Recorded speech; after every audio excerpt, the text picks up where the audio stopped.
What's up guys? Welcome back dito sa ating channel. So for today's video mga boss, alam nyo na yung gagawin natin. Mag-i-install tayo ng Street King Side Mirror version 1 na carbon at Motowolf CP Holder version 3 dito sa ating Raider 150 Fi. So tara guys, i-unboxing muna natin itong mga motorcycle accessories. Let's go!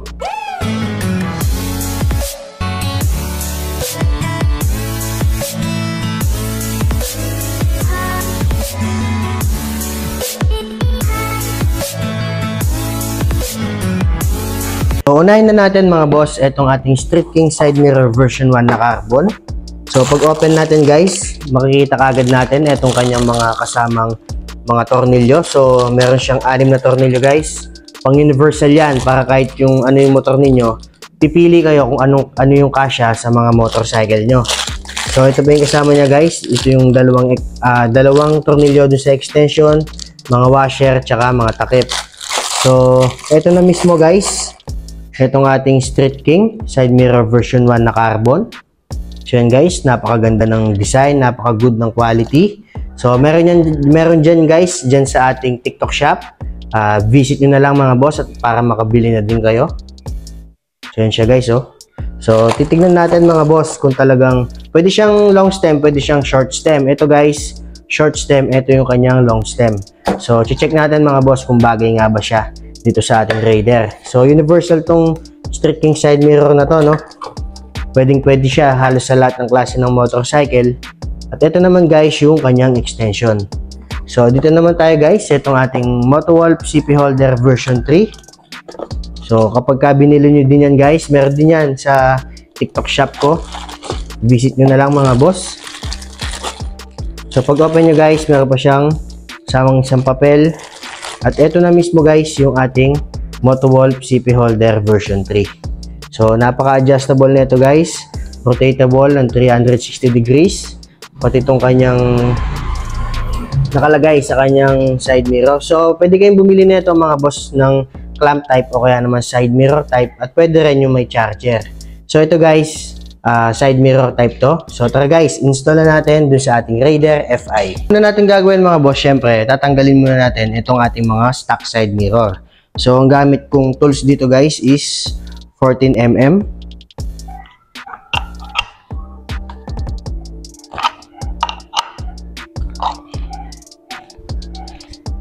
So yan guys, ganito lang siya kadaling tanggalin.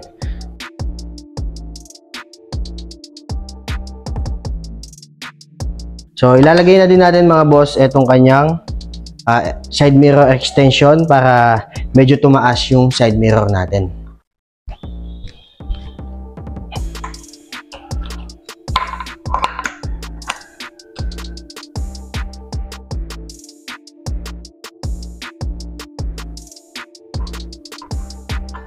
Tanggal na natin yung dalawang side mirror na itong ating Raider.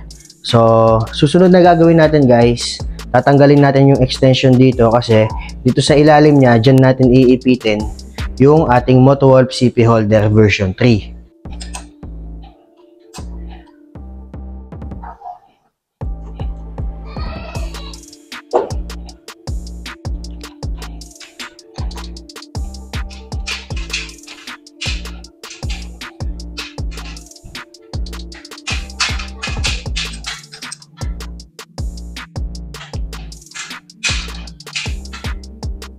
Nakalagay na mga boss no yung ating Motowolf CP Holder version 3. So nasa sa inyo na lang guys kung paano nyo siya i-adjust. So ito yung sa akin guys, adjustable naman dito, pati dito. Tapos luwagan nyo na lang to guys at may i-adjust nyo din kung saan nyo gustong ipwesto to. So rotatable naman yan mga boss, adjustable siya ng 360 degrees kaya madami kayong posisyon na pagpipilian. So ngayon naman mga boss, install na natin yung ating Street King Side Mirror. So ito yung tornilyong gagamitin natin guys no. Isang tornilyo, tapos isang washer, tapos yung extension ng ating Street King Side Mirror. So itong ano guys, sa kanan itong ating Raider, yung pahigpit na kanyang side mirror is pa counterclockwise.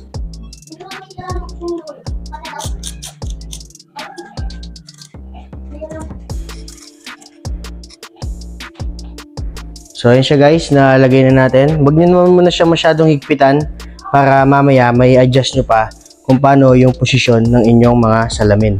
Kaliwa mga boss, ganun din. Ito yung tornilyo natin, may kasamang washer. Tapos ito yung kanyang extension. Yan guys. Counterclockwise din guys, no? Yung pagigpit sa tornilyo. So meron niyang extension guys.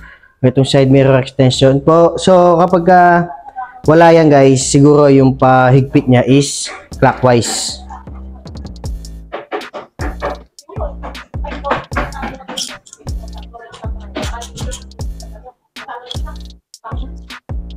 Yun, na-install na natin yung mga extension guys ng ating Street King.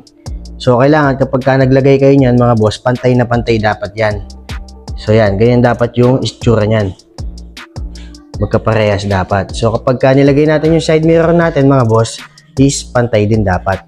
So ilalagay na natin yung mismong side mirror natin. Ang kailangan natin guys, itong mahabang tornilyo tapos meron siyang washer. So ganito siya mga boss. So yan, dito natin siya ilalagay.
So yan mga boss, tapos na natin na-install itong ating Street King Side Mirror version 1 na carbon.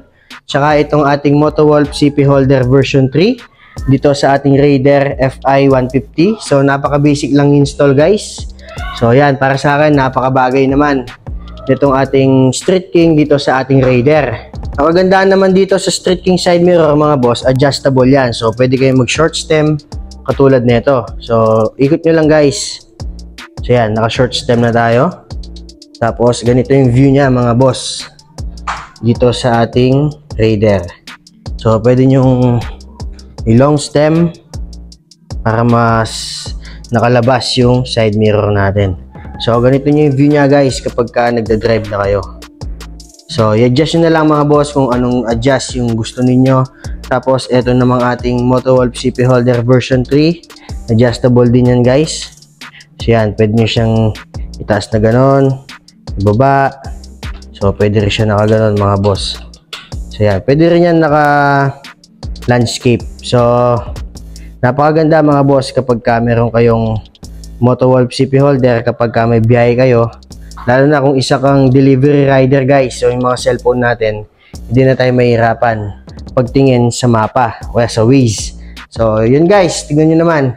Ganito yung look Raider 150 FI kapag naka Street King side mirror at naka Motowolf CP Holder version 3. So yun lang mga boss, dito ko natatapusin itong ating video ngayon. Sana may natutunan kayo mga boss dito sa ating napakaikling video. So please like, share, and subscribe dito sa ating YouTube channel guys. Kita-kita tayo sa next vlog. Maraming salamat!